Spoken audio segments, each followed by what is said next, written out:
गुरु ने जो मंत्र दिया हो, जो माला दी हो, या आपका इष्ट देव कोई भी हो, आपका इष्ट देव कोई भी हो,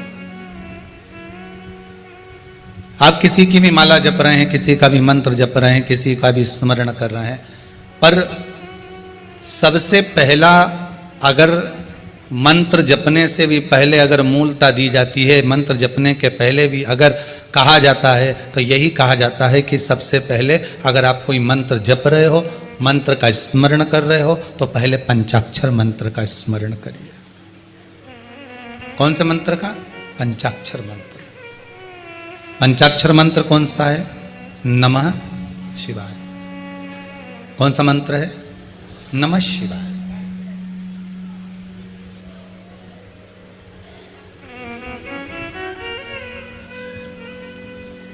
पंचाक्षर मंत्र का अगर स्मरण कर रहे हैं, पंचाक्षर मंत्र को अगर हम जप रहे हैं, तो पंचाक्षर मंत्र का अगर हम स्मरण कर रहे हैं तो नमः शिवाय।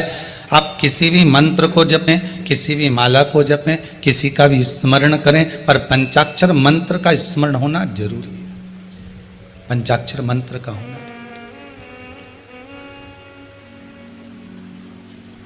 कारण क्या है?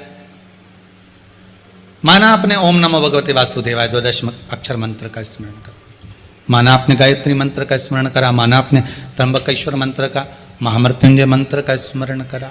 आप जिस भी मंत्र का स्मरण कर रहे हैं, चाहे देवी के मंत्र का स्मरण कर रहे हो, चाहे आप राम नाम कृष्ण नाम के मंत्र का स्मरण कर रहे हो, पर शिव महापुराण की कथा कहती है कि आप किसी भी मंत्र को जपें और किसी भी मंत्र का स्मरण करें, पर उस मंत्र में जपने से पहले, माला बजने से पहले पंचाक्षर मंत्र को अगर हम बोल लेते हैं, नमः शिवाय जप लेते हैं, अगर हमने पंचाक्षर मंत्र का स्मरण कर लिया, तो पूरी माला में अगर कहीं एक त्रुटि भी हो जाती है तो शंकर उसे संभाल लेते हैं, उसका फल हमको प्रदान कर देते हैं। आवाज सेट करिए, आवाज सेट नहीं।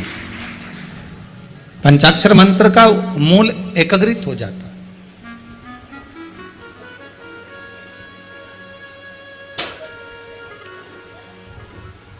पंचाक्षर मंत्र की मूलता हमारे सारे दोषों को समाप्त कर देती है।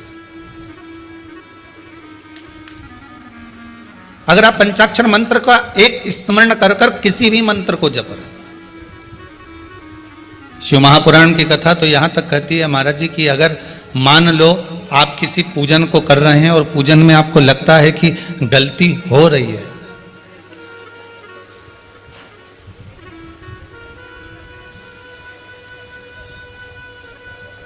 मान लो अगर आपके पूजन में, आपके विधान में, आपके स्मरण में अगर कोई गलती हो भी रही है, तो मालूम यहाँ शिव महापुराण की कथा कहती है कि नमः शिवाय बोल लेने पर वो गलती समाप्त हो जाती है। एक बात हमेशा याद रखिए, मान लो घर में अगर लक्ष्मी नहीं आ रही, किसी कारणवश कोई कार्य ऐसा हो गया हो कि आप बहुत मेहनत कर रहे हो, सफलता नहीं मिल रही हो, लक्ष्मी प्रवेश नहीं कर रही हो, तो महाराज बेल का जो फल होता है, उस फल के अंदर का जो गुर्दा होता है, बेल के फल का अंदर का जो भाग होता है गुर्दा, उसको लेकर घर पर आओ और सुखा लो। सुखाने के बाद उसको जलाओ, जलाकर उसकी भस्म तैयार करो। उस भस्म को अच्छा बढ़िया पीस लो, पीस कर कपड़े से छान लो महाराज। उसको छान कर जब आप शंकर भगवान का पूजन करने के लिए शिव मंदिर में जाएं महाराज, किसी भी 5 प्रदोष या 5 सोमवार या सोमवार की अष्टमी पड़ जाए उस दिन, थोड़ी सी भस्म लेकर जब जाएं घर से, उसमें से थोड़ी सी भस्म बेलपत्री के पेड़ के नीचे श्री कुंदकेश्वर महादेव का नाम लेकर चढ़ा दें। क्या नाम लेना है? कुंदकेश्वर।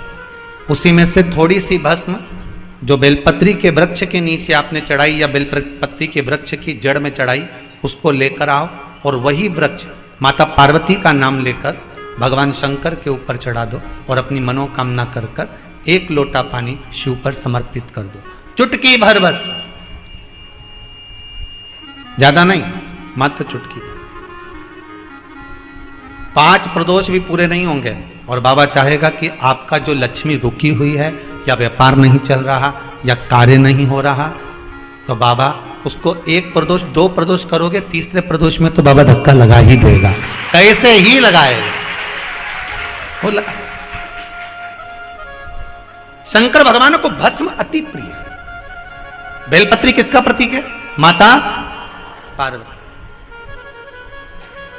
जब मां जगत जननी जगदम्बा, आप लोगों ने अभी नवरात्रे गए हैं तो नवरात्रे में दर्शन किया होगा, माता का जहां यज्ञ होता है,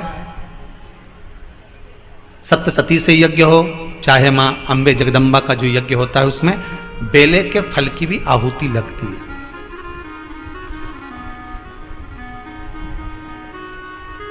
उस भस्म की बड़ी प्रबलता, बेल का जो गुर्दा होता है, उस गुर्दे की जो भस्म तैयार करी जाती है, उसका बड़ा महत्व है, बड़ा महत्व। हम तो यहां तक कहेंगे, देसी गाय का घी हो, कौन सी गाय का? देसी हो, जर्सी नहीं, देसी गाय का घी हो, देसी गाय के दूध से जो घृत का निर्माण हो वो घी हो, और बेले का जो फल का गुर्दा जलाओ, उसकी भस्म अगर आपने बेलपत्री के पेड़ के नीचे ही बनाई हो, मान लो अगर कोई बड़ा बेलपत्री का वृक्ष हो, और पहले देख लेना उसके नीचे बनाते समय कहीं मधुमक्खी तो नहीं लग रही, नहीं तो दादा तुम्हारा क्या बस सरे, तुम तो वहां आग लगा दो, मधुमक्खी तुम्हें निपटा दे। हो जाता है। एक बार हमारे वो कार्यकर्ता है ना बंटी जी, तो वो उनके परिवार के साथ में कहीं पिकनिक मनाने गए, और पिकनिक मनाने गए तो बढ़िया उन्होंने वहाँ पेड़ के नीचे कंडा जलाया बाटी सेकने के लिए। अब ये तो सेक रहे थे बाटी, ऊपर से आ गई मधुमक्खी, इनको बना दिया डबल रोटी, सब पड़े हॉस्पिटल में। तो खबर मिली, हम लोग कथा में थे कि सब ऐसा ऐसा हो गया।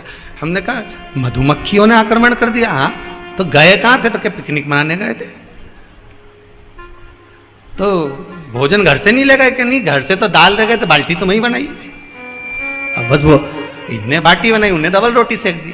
तो इसका भी ध्यान रखना, नहीं मालूम पड़े तुम लोग तो सियोर वाला महाराज ने बोला था कि बस मत, क्या इसलिए घर में कर लो तुम, तो रहन दो दादा तुम हो।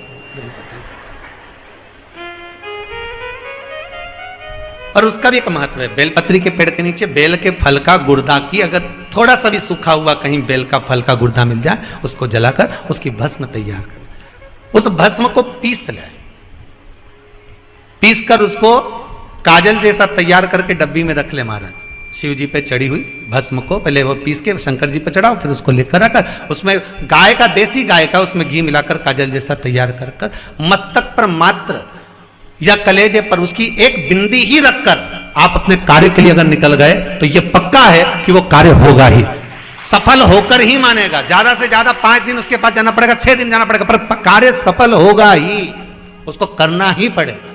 क्योंकि वो केवल बेल की कालोच नहीं गई है, वो स्वयं काल का तुम्हारे साथ गई, स्वयं पार्वती मां तुम्हारे साथ गई। भस्म शिव जी को प्रिय, उस भस्म का प्रयोग बड़ा सुंदर। चपटी भभूत में है खजाना कुबेर।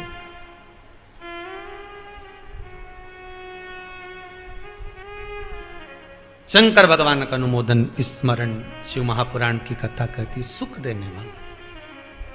कभी कभी भगवान का अगर स्नान कराने जा रहे हो शिव मंदिर में, या अपने घर पर भी आप शंकर जी का स्मरण कर रहे हो, प्रयास करा करो कभी कभी बाजार में से चंदन अगर मिल जाए लाल तो अच्छी बात है, नहीं मिले तो बेलपत्री की जो तुम डंडी और फेंक देते हो पत्ती तोड़कर, उसी डंडी को सुखा लीजिए और उसको पत्थर पे घिसकर उसका चंदन बनाकर पानी में मिलाकर शंकर जी को चढ़ा दीजिए।